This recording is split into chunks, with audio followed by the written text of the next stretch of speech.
Hi అండి, అందరూ ఎలా ఉన్నారు? ఈరోజు అయితే నేను కాకరకాయ పులుసు చేస్తున్నా. ముందుగా అయితే ఆయిల్ వేసుకుందాము. ఒక 4-5 పావులు పడుద్ది పులుసు కూర కదండి, కాకరకాయ కదా, అది వేగాలి మంచిగా.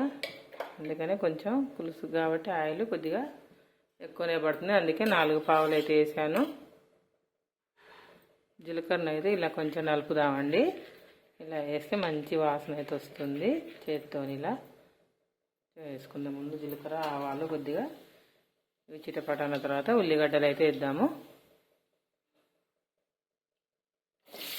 ఒక పెద్ద ఉల్లిగడ్డ అయితే కోసండి. కొంచెం పసుపు అయితే వేస్తున్నా. ఇప్పుడు వేసిన ఉల్లిగడ్డల్ని కొద్దిగా వేగాలండి, మరీ వేగనవసరం లేదు, కొద్దిగా. ఎందుకంటే ఇప్పుడు కాకరకాయ ముక్కలు ఉల్లిగడ్డలు సమానంగా వేగుతాయి. కొద్దిగా వేగినప్పుడు వేస్తే బాగా వేగిన ఉల్లిగడ్డలు వేగిన తర్వాత కాకరకాయలు వేస్తే ఉల్లిగడ్డలు ఏమో మాడిపోతాయండి, కాకరకాయలు అలానే ఉండిపోతాయి పచ్చిగా. ఉల్లిగడ్డలు అయితే వేగినాయి. ఇప్పుడు చక్కగా కట్ చేసి పెట్టుకున్న కాకరకాయ ముక్కలు అయితే వేస్తున్నా.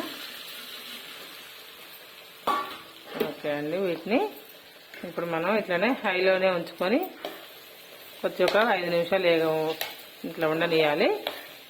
ఇలా కలుపుకున్నాక పెద్ద మంట మీదనే కొద్దిసేపు ఉండనియాలి. దీన్ని స్టవ్ మీద కొద్దిసేపు నూనెలోనే బాగా మగ్గనియాలి. మరీ పచ్చిగా ఉన్నప్పుడు కూడా పులిసిపోయేద్దండి, చేదు వస్తుంది.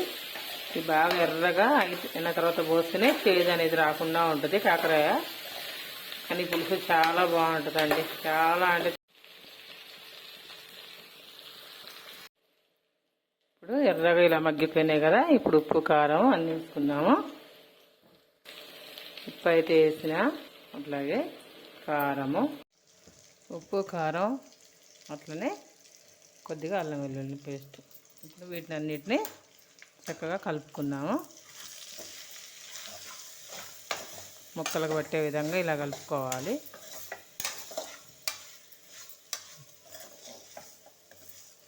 ఇప్పుడు ఇలా కలుపుకున్న తర్వాత ముందుగా తయారు చేసి పెట్టుకున్న చింతపులుసును అయితే పోస్తున్నా.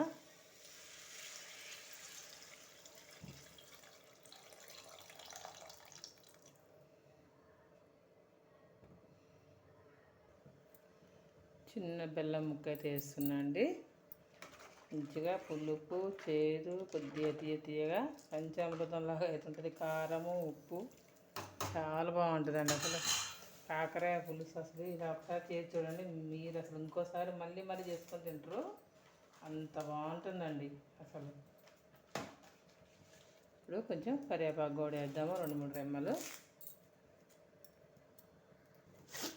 గుమగుమలాడుతుంది పులుసు అయితే.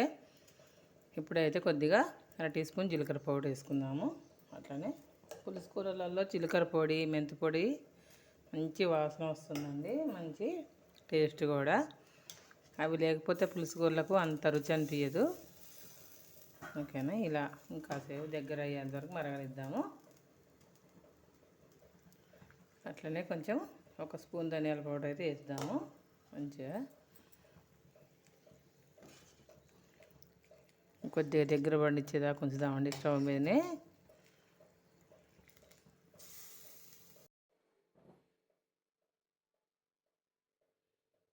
కాకరకాయ పులుసు అయితే అయినట్టే అండి, కమ్మటి కాకరకాయ పులుసు. వాసన అయితే గుమగుమలాడుతుంది. ఓకేనా, ఇప్పుడు దీన్ని పక్కకి గిన్నెలోకి మార్చుకుందాము.